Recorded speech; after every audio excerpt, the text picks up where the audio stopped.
Hello and welcome. I'm Tyler. It's no surprise that the summer months are upon us, so the temperature is rising. So today we would like to share a few simple yet tasty espresso recipes that you can make at home and enjoy the process of making them yourself.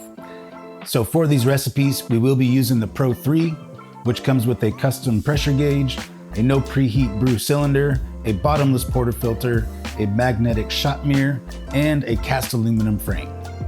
So without further ado, let's get into it. So the first recipe we're gonna make today is a Rosemary Espresso Spritz. It's a simple drink.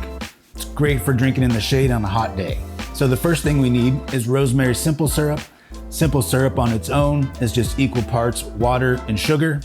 So first, go ahead and throw the water into a pot and bring it to boil.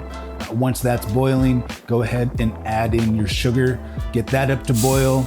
Stir it around a bit, make sure it's all mixed together. And then once that's boiling, go ahead and add the rosemary. I recommend anywhere from like 3 to 5 sprigs, depending on the size. Let it maybe boil for about 3 to 5 minutes, just enough time to really express and get all of that rosemary goodness out of the rosemary. Next, we will need a shot of espresso, so cue the espresso extraction sequence.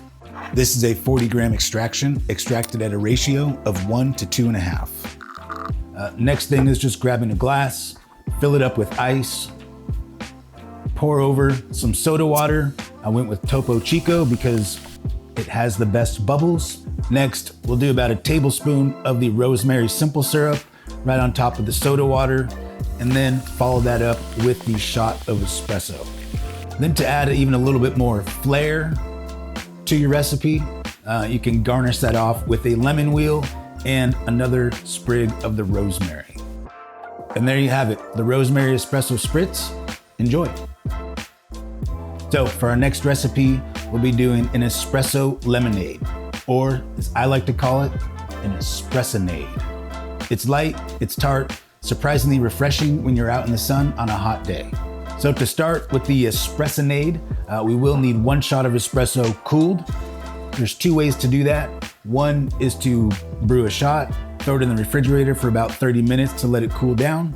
The other way is to do a cold extraction, which does require you to pre-infuse your extraction for about 2 minutes.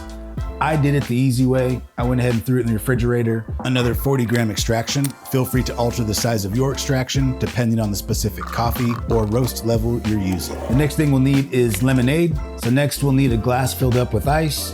Go ahead and fill up the glass, not all the way to the top, leave some room to make sure you can put in that shot of espresso. Then we'll add our cooled shot of espresso. And the last thing is a splash of soda water on top. Just gives it a little fizz. And then we'll go ahead and garnish it with mint leaves. Make sure to smack your mint leaves before you garnish them. Just kind of helps express the mint that's inside the leaf. And then we'll add a mint sprig as well, because why not?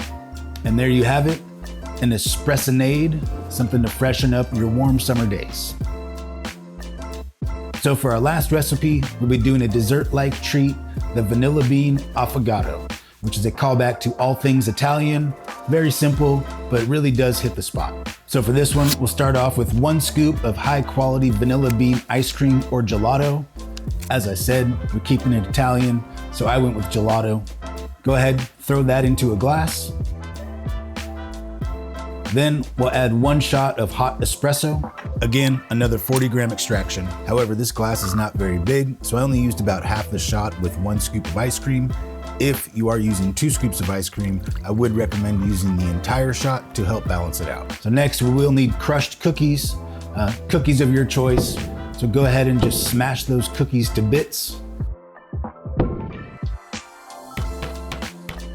Then sprinkle them on top of the ice cream and espresso. And lastly, we will top it with some cocoa powder.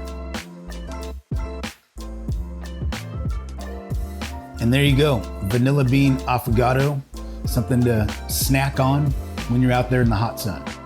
We hope these recipes add a fresh and creative twist to your summer. Let us know what you think in the comments and share with us any interesting recipes you use with espresso and others might enjoy as well. Thanks for watching. We'll see you next time.